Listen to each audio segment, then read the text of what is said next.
नमस्कार दोस्तों, स्वागत है आप सभी का आपके अपने YouTube channel GR Hindi classes में।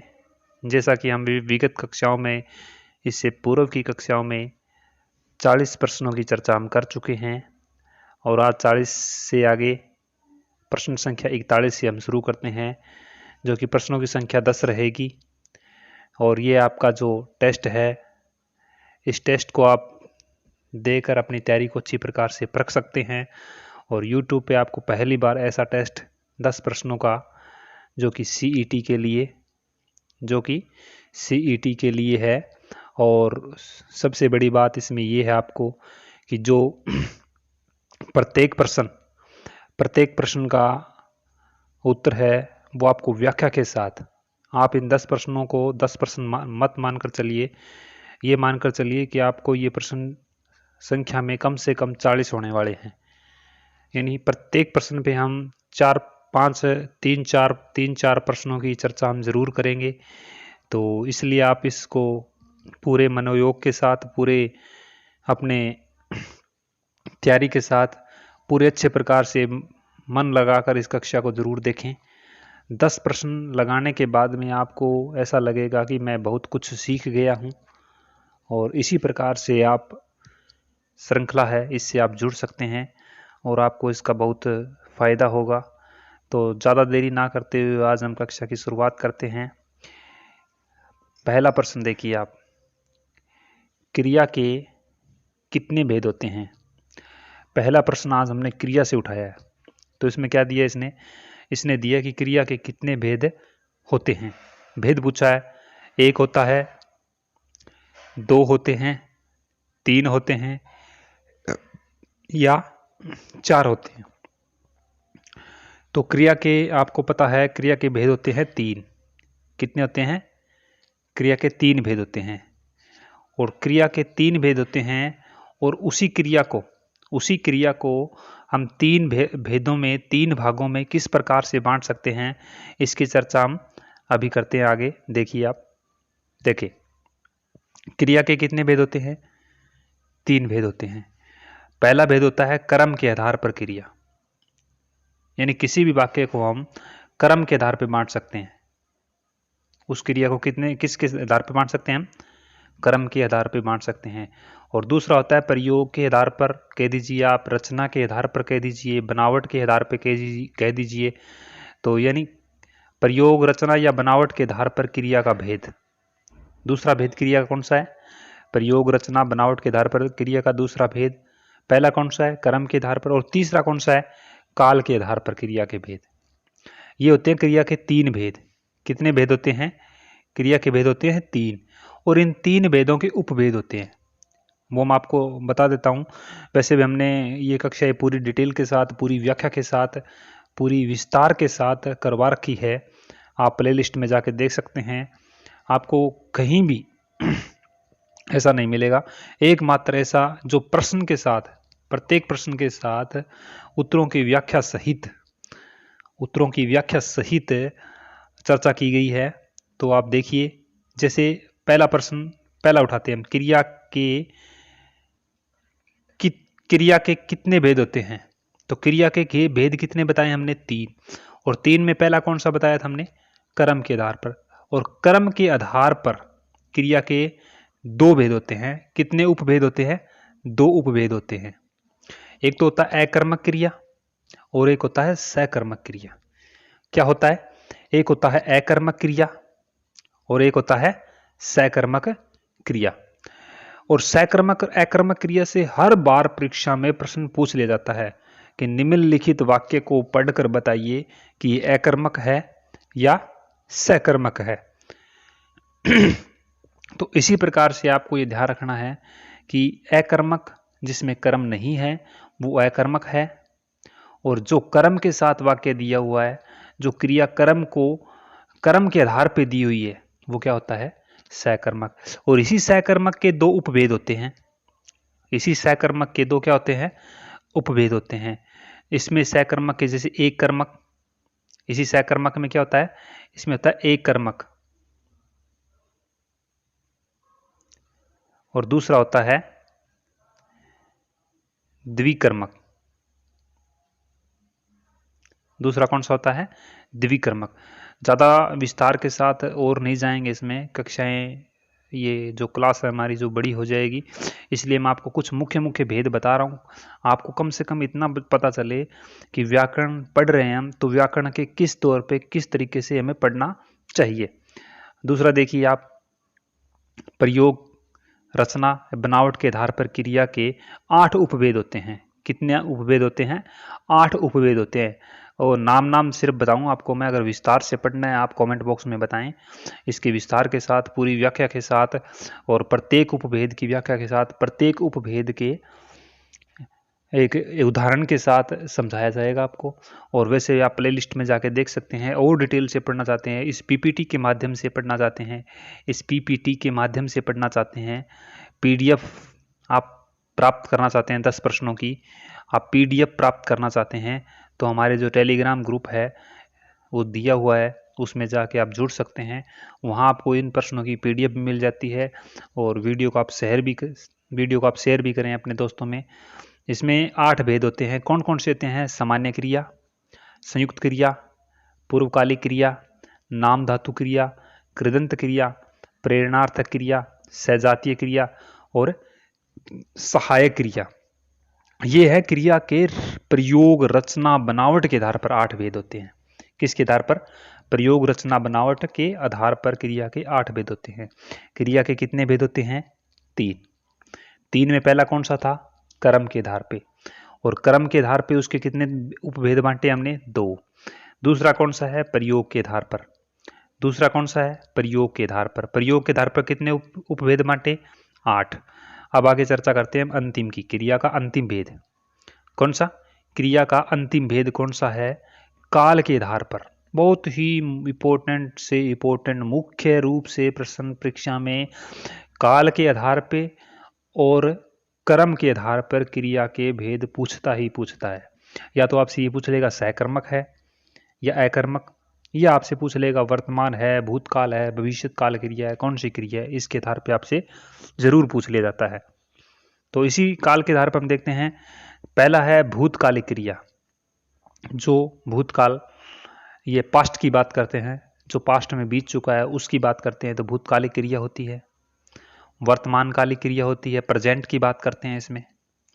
और एक होता है भविष्यत काल क्रिया, जो भविष्य की बात, फ्यूचर की बात करता है। ये होते हैं काल के आधार पर 3 क्रियाओं के भेद। यानी वर्ब की बात कर रहा है ये। किसकी बात कर रहा है? वर्ब की बात कर रहा है। कौन सी? एक भूतकालिक, एक वर्तमान, एक भविष्य। और इन तीनों के भी उपभेद होते हैं। भूतकालिक क्रिया के 6 उपभेद होते हैं। भूतकालिक क्रिया के कितने उपभेद होते हैं? इसके 6 उपभेद होते हैं। कितने होते हैं? 6 उपभेद होते हैं। कौन कौन से होते हैं? सामान्य भूतकालिक क्रिया होता है, आसन भूतकालिक क्रिया होता है, पूर्व भूतकालिक क्रिया होता है, अपूर्ण भूतकालिक क्रिया होता है, संदिग्ध भूतकालिक क्रिया होता है और हेतु मध्य भूतकालिक क्रिया होता है। इसी प्रकार से हम बात करते हैं वर्तमान की, तो वर्तमान के 5 उपभेद होते हैं। कितने होते हैं? वर्तमान कालिक क्रिया के 5 उपभेद होते हैं। कौन सा? सामान्य वर्तमान कालिक क्रिया होता है, अपूर्ण वर्तमान होता है, संदिग्ध वर्तमान कालिक क्रिया होता है, संभाव्य वर्तमान कालिक क्रिया होता है और आज्ञार्थक वर्तमान कालिक क्रिया होता है। इसी प्रकार से हम भविष्यत कालिक की बात करें तो भविष्यत कालिक क्रिया के अंदर 3 भेद होते हैं। कौन से होते हैं? सामान्य होता है, संभाव्य होता है और आज्ञार्थक होता है। इसमें संभाव्य होता है, आज्ञार्थक होता है और सामान्य होता है। भविष्यत काल में, भविष्यत काल में अपूर्ण नहीं होता, अपूर्ण नहीं होता और कौन सा? संदिग्ध नहीं होता। ये 2 नहीं होते, बाकी 3 होते हैं। इसमें समझ में आएगा। उम्मीद करता हूँ कि ये प्रश्न आपको अच्छी प्रकार से समझ में आया है। और अगर आप इसकी डिटेल से पूरी व्याख्या चाहते हैं तो आप मुझे कमेंट बॉक्स में कमेंट करें। पूरी व्याख्या के साथ, पूरे एक एक क्रिया के आधार पर, एक एक काल के आधार पर, एक एक प्रश्न के आधार पर आपको व्याख्या के साथ, पूरी डिटेल के साथ, बहुत सारे उदाहरणों के साथ समझाया जाएगा।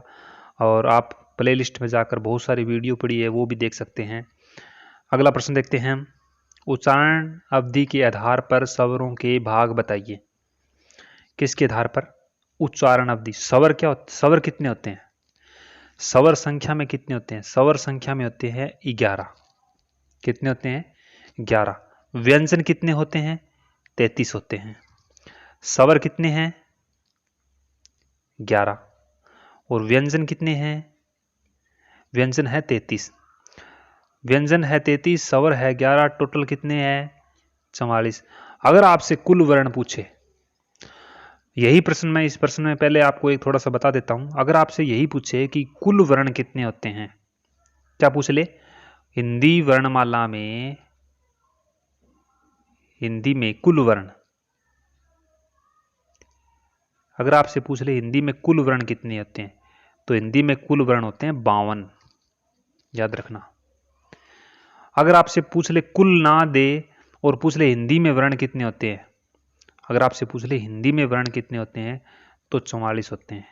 ठीक है, इस चीज का थोड़ा सा आप ध्यान रखना। हिंदी में कुल वर्ण की बात करें तो 52 होते हैं। देवनागरी लिपि, जो हमारी देवनागरी लिपि है, उसके अंदर ये बात कही गई है कि हिंदी में कुल वर्णमालाओं की संख्या 42 है। हिंदी में कुल वर्णों की संख्या, वर्णमाला नहीं सॉरी, कुल वर्णों की संख्या कितनी है? 42 है। वर्णमाला की संख्या तो एक ही है, लेकिन वर्णों की संख्या कितनी है? वर्णों की संख्या है 52। कुल वर्णों की बात कर रहा हूं मैं। अगर आपसे पूछे कुल वर्ण कितने हैं, 52। और सिर्फ ये पूछ ले हिंदी में वर्ण कितने हैं, तो 44 है। और अगर स्वर की बात करें तो स्वर 11 है। और व्यंजन की बात करें तो व्यंजन 33 है। 52 कैसे हैं, 44 कैसे हैं, 48 कैसे हैं, इसकी चर्चा हम प्ले लिस्ट में बहुत विस्तार के साथ, पूरी व्याख्या के साथ मैं पहली वीडियो में कर चुका हूं।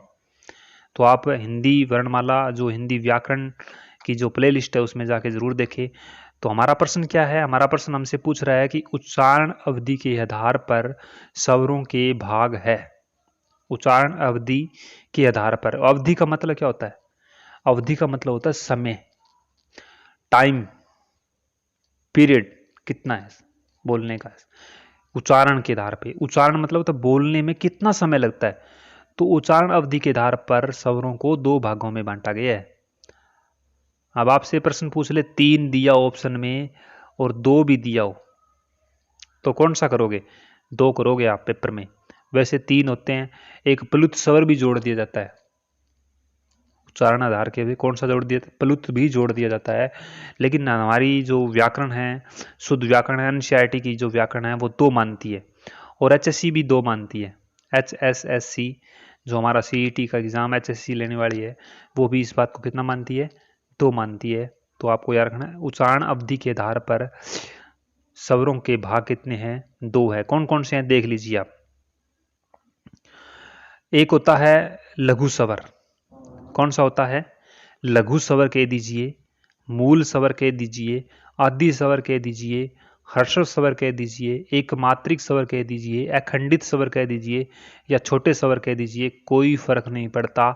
ये सारे के सारे नाम 1 2 3 4 5 6 7, ये जो 7 नाम दिए हुए हैं, ये एक ही नाम है। इन्हीं को ही लघु स्वर कहते हैं। और दूसरे होते हैं गुरु स्वर। पहले लघु स्वर की बात कर लेते हैं, कौन से होते हैं। लघु स्वर होते हैं ए, ई, उ, और क्या होता है? री। ये होते हैं संख्या में 4। कितने होते हैं? संख्या में 4।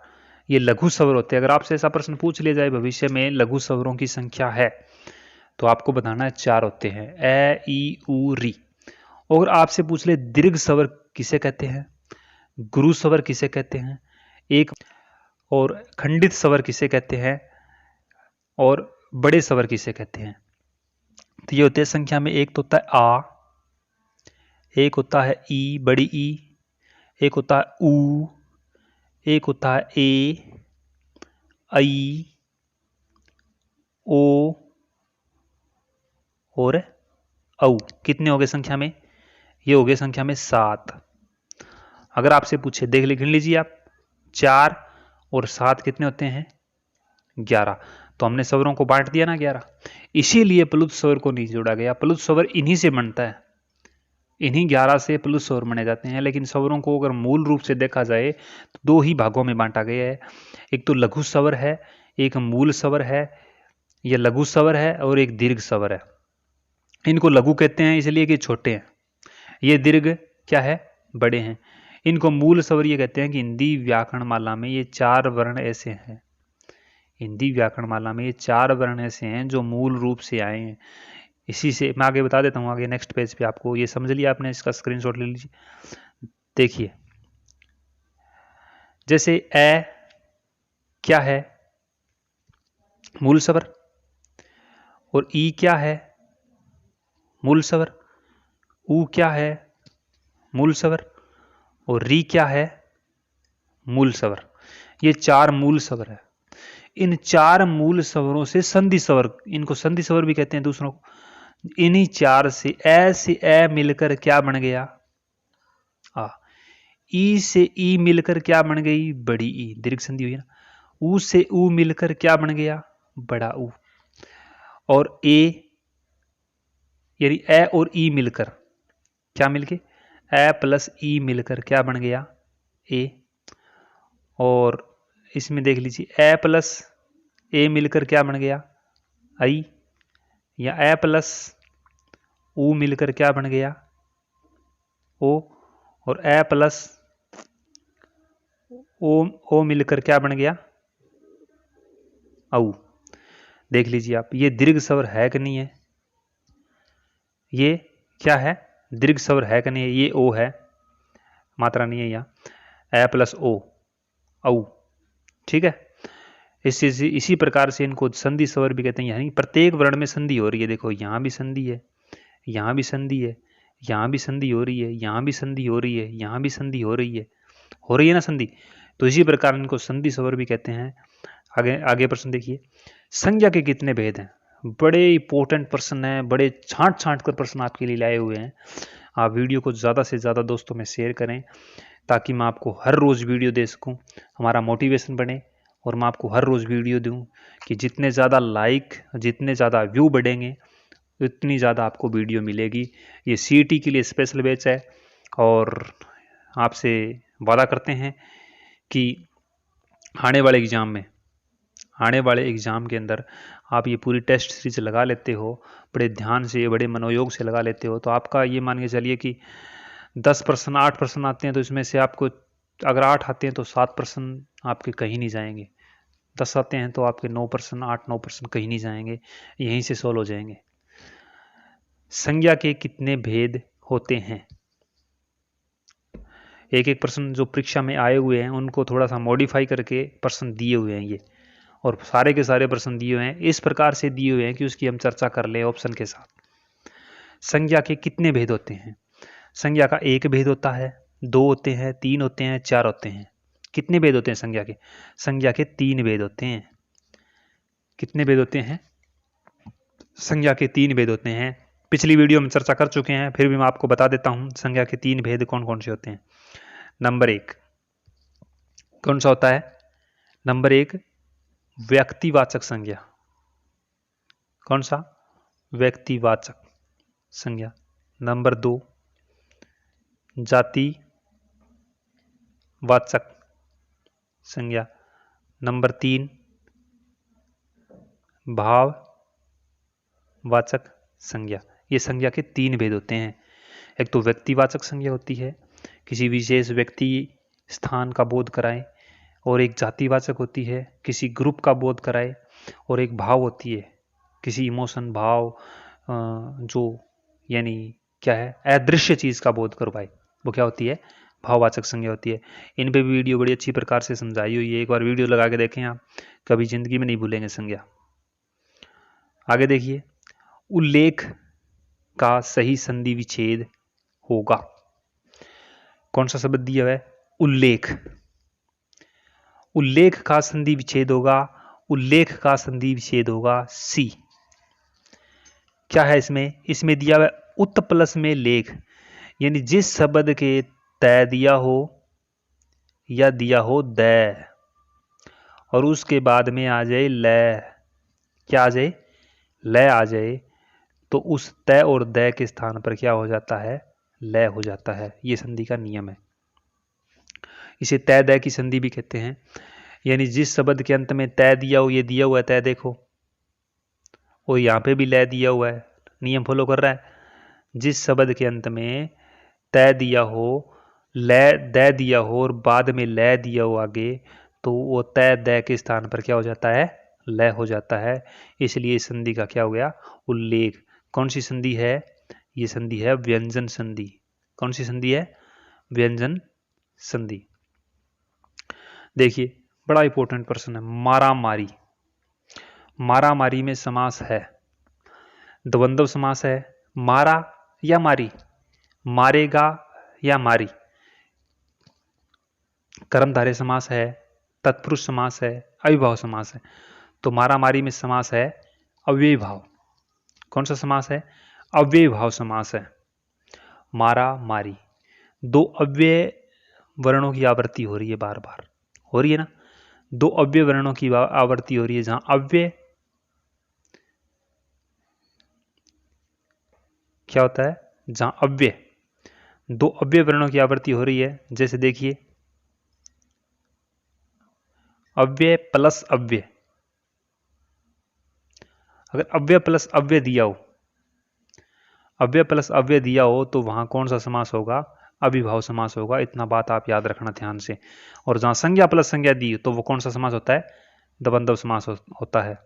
देख लीजिए एग्जाम्पल कुछ और इसके, जैसे बार बार अव्यय है। अव्यय का कैसे पता चलता है, याद रखना एक अव्यय की ट्रिक है कि अव्यय को आप बदल कर देखिए, लिंग वचन काल क्रिया बहुवचन कुछ भी परिवर्तन नहीं होता उसके अंदर। तो वो कौन सा क्या है, वो है अव्यय। बार का को अगर बार का मैं आपको कहूं कि आप बहुवचन बनाइए, आप स्त्रीलिंग बनाइए, बन जाएगा, नहीं बन सकता। जिसमें दिया हुआ घर घर, ये अव्यय शब्द, बार बार, घर घर, दिन दिन, जैसे पल पल, रातों रात, ये सारे के सारे एग्जाम्पल किसके हैं, अव्यय भाव के समास। कौन सा समास है, अव्यय भाव समास है। इसमें देखिए हरिहर में समास है, बड़ा इंपॉर्टेंट प्रश्न है, परीक्षा में आया हुआ है और परीक्षा में बार बार पूछने की गुंजाइश भी रहती है इसमें। तो हरिहर में कौन सा समास है, बताइए, हरिहर में कौन सा समास है, कर्मधारय समास है, अव्यय भाव समास है, द्वंद्व समास है, या बहुब्रीहि समास है। आप अनुमान लगा रहे होंगे कि बहुब्रीहि समास है इसमें, तो क्या है वो गलत। इसमें कर्मधारय भी नहीं है, इसमें अविभाव भी नहीं है, इसमें समास है द्वंद्व। कौन सा समास है, द्वंद्व। कैसे है द्वंद्व, पूरी व्याख्या के साथ देखते हैं, एग्जाम्पल के साथ देखते हैं। इसमें इसको टुकड़े करते हैं। हरि, क्या दिया है इसमें शब्द, हरि प्लस में हर, हरि प्लस में हर, हरि का मतलब होता है विष्णु, और हर का मतलब होता है महादेव। इसमें इसने ये बात कही है कि विष्णु और महादेव, कौन सा समास हो गया, इतरेतर द्वंद्व समास हो गया। समझ, द्वंद्व समास के भी तीन भेद होते हैं, द्वंद्व समास के भी कितने भेद होते हैं, तीन भेद होते हैं। और ये हरि, विष्णु, हर, महादेव, यानी हरि और हर, यानी विष्णु और महादेव। क्या दिया इसने, विष्णु और महादेव। क्या शब्द दिया है, विष्णु और महादेव। विष्णु और महादेव एक मात्रा है, ध्यान रखना, विष्णु और महादेव, यानी विष्णु और महादेव दोनों की कंपैरिजन, दोनों को बराबर बताया इसने। तो इसके अंदर समास कौन सा होगा, द्वंद्व समास। एग्जाम्पल और देख लीजिए आप इसके, जैसे द्वंद्व समास के तीन भेद होते हैं, अभी मैंने बताया, इतरेतर द्वंद्व समास। कौन सा, इतरेतर द्वंद्व समास। जैसे माता और, माता और पिता, और शब्द आएगा तो वो इतरेतर द्वंद्व समास है। कौन सा समास है, इतरेतर द्वंद्व समास है।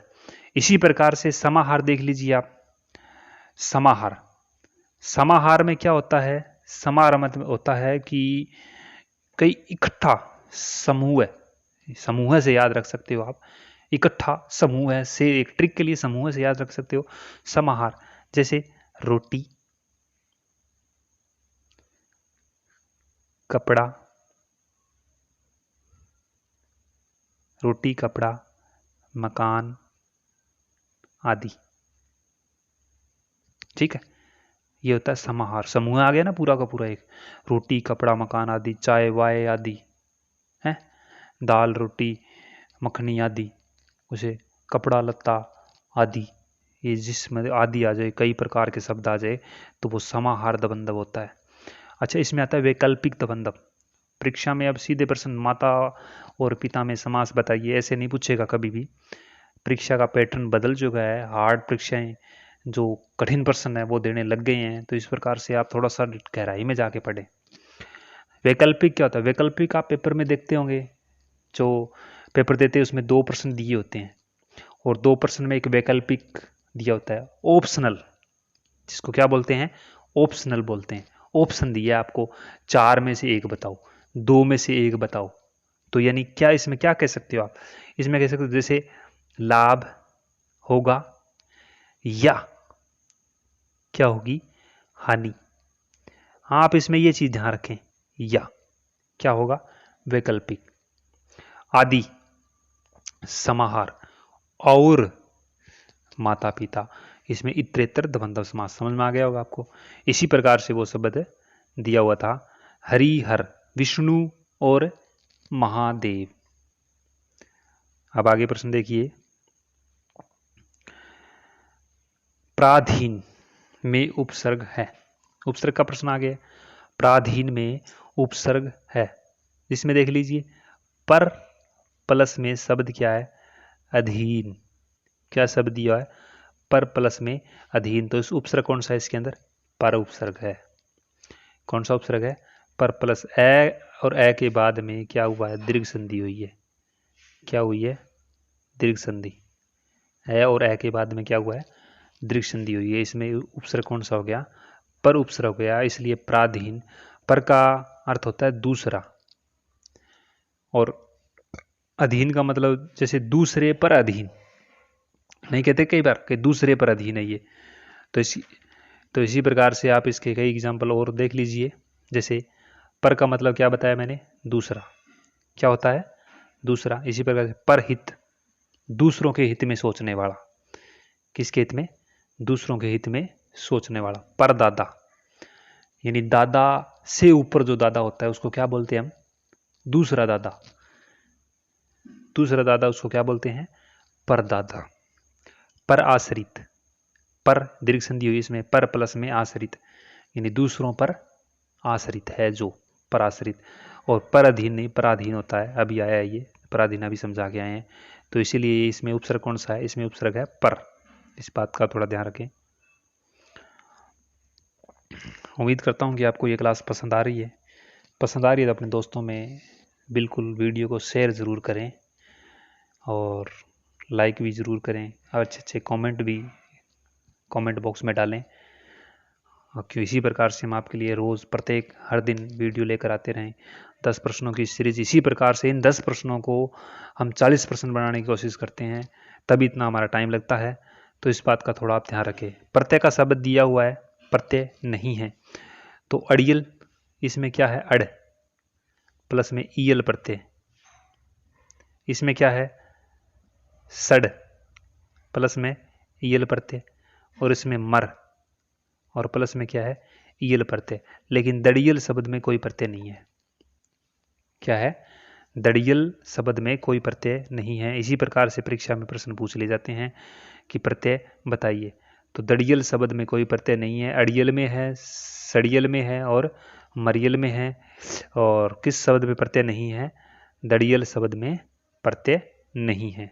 इस बात का आप ध्यान रखें। शुद्ध शब्द है, शब्द शुद्धि का प्रश्न आगे। शुद्ध शब्द है, शब्द शुद्धि में हमारे कई प्रश्न हो जाते हैं, एक प्रश्न से 4 प्रश्न मानो हो जाते हैं। शुद्ध शब्द है, त्योहार नहीं होता, त्योहार नहीं होता, क्या होता है? त्योहार होता है। क्या होता है? त्योहार होता है। क्या शब्द होता है? त्योहार होता है। ठीक है। जैसे अहोरात्रि, अहन संधि का नियम है। अहन संधि का, कौन सी संधि का है? अहन संधि का नियम है। रात्रि सही है, अहो सही है, लेकिन अहोरात्रि जुड़ने पर अहन प्लस में रात्रि, क्या शब्द होता है? अहन प्लस में रात्रि। जब ये दोनों शब्द जुड़ते हैं, ये जो अगर जब ये दोनों शब्द जुड़ते हैं तो क्या बन जाता है? अहो रात्र। क्या शब्द बन जाता है? अहोरात्र। दिन और रात, इसका अर्थ क्या होता है? दिन और रात होता है। अहोन का मतलब होता है दिन और रात्रि का मतलब होता है रात। ये शब्द शुद्ध है, ये भी शुद्ध है, लेकिन जुड़ने के बाद में ये अहोरात्र बन जाता है। इस बात का विशेष तौर पे ध्यान रखें। इसी प्रकार से ये देखिए आप, सौजन्यता, आप इसमें या तो ये है सौजन्य, सौजन्य, क्या शब्द है? सौजन्य शब्द है। ये उपसर्ग लगाओ इसके अंदर सु, शब्द दिया हुआ है जन, और जन में दिया हुआ है यह प्रत्यय। क्या दिया हुआ है? यह प्रत्यय। इनको जोड़ेंगे तो शब्द बनेगा सौजन्य। क्या बनेगा? सौजन्य। आदि वर्ण औ हो जाता है, पिछली वीडियो मैंने अच्छी प्रकार से बताया था। लेकिन इसके अंदर जो ता प्रत्यय दिया हुआ है ना, क्या दिया हुआ है? यह प्रत्यय और ता प्रत्यय, ये दोनों एक साथ नहीं आते। या तो इसमें ता लगा लीजिए आप, या इसमें यह प्रत्यय लगा लीजिए, तो इसका मतलब क्या हुआ? इसमें एक ही आएगा। तो इसका क्या है? इसका है त्योहार, एक ही मात्रा आती है। ये नहीं हो कि ज्यादा खुशियां आ गई, डबल खुशियां आई है त्योहार पे तो डबल मात्रा लगा दें ना, एक ही मात्रा लगेगी। अहोरात्रि, दिन रात। मैं तुझे अहोरात्र याद करता हूं। क्या करता हूं? अहो रात्र, ये शब्द होता है। ये होता है सौजन्य। क्या होता है? सौजन्य। सौजन्यता नहीं होगा, याद रखना, ता प्रत्यय नहीं आएगा इसके अंदर।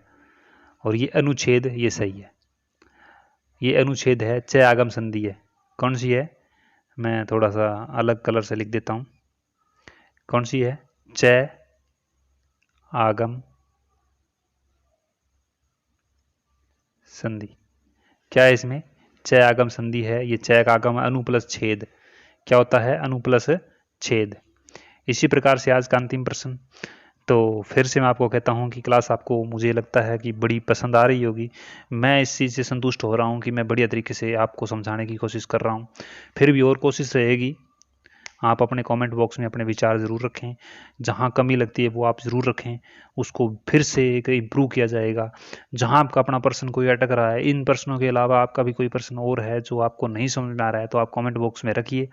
उस प्रश्न का आगे आपकी कमेंट के साथ, कमेंट दिखा के उस प्रश्न का उस सॉल्यूशन किया जाएगा, उस प्रश्न को समझाया जाएगा, और पूरी व्याख्या के साथ, पूरे विस्तार के साथ उस प्रश्न को आपको संतुष्टि के साथ समझाया जाएगा। तो आप अपना विचार ज़रूर रखें और वीडियो को अपने दोस्तों में शेयर ज़रूर करें, वीडियो को लाइक करें और चैनल को सब्सक्राइब करें। आप नए आए हैं तो, सभी नए हैं क्योंकि नया चैनल है, तो आप चैनल को सब्सक्राइब ज़रूर करें, क्योंकि ज़्यादा जो सब्सक्राइब नहीं है वो ज़्यादा वीडियो देख रहे हैं लोग, तो इसलिए आप चैनल को सब्सक्राइब तो ज़रूर करें। पसंद आ रही है तो फ्री में आपको ज्ञान, आपसे कोई पैसे तो ले नहीं रहा, तो इतना तो आप थोड़ा सा कर ही सकते हैं। वाक्य के कितने अंग होते हैं? आज का अंतिम प्रश्न, वाक्य के कितने अंग होते हैं? तो वाक्य के अंग होते हैं, एक होता है, दो होते हैं, तीन होते हैं या चार होते हैं। वाक्य के अंग होते हैं दो। कितने अंग होते हैं वाक्य के? दो अंग होते हैं। कौन कौन से होते हैं? अगर नेक्स्ट स्लाइड पे देख लेते हैं हम, यहाँ विस्तार के साथ पूरा आपको समझ में आ जाएगा। टाइम कम बचे इसलिए पीपीटी तैयार की हुई है, लिखा हुआ पहले से है, क्योंकि आपके पास थोड़ा और टाइम लग जाता है इन्हीं 10 प्रश्नों में। इन्हीं 10-15, ये 10 प्रश्न तो कहाँ हैं, ये मान के चलो अब 30-40 प्रश्न हो गए हैं। इन्हीं 30-40 प्रश्नों में 1.5 घंटा 2 घंटा लग जाता। यही हमारा 30-35 मिनट 40 मिनट में कंप्लीट हो जाता है काम। वाक्य के दो अंग होते हैं, एक होता है उद्देश्य और एक होता है विधेय। बड़ी इंपॉर्टेंट बात है। जहां देखिए अब मैं जहां से, जैसे दिल्ली का लाल किला बहुत सुंदर है, क्या दिया हुआ है? दिल्ली का लाल किला बहुत सुंदर है। इसमें ये देखिए कर्ता कौन सा है? इसमें कर्ता है लाल किला।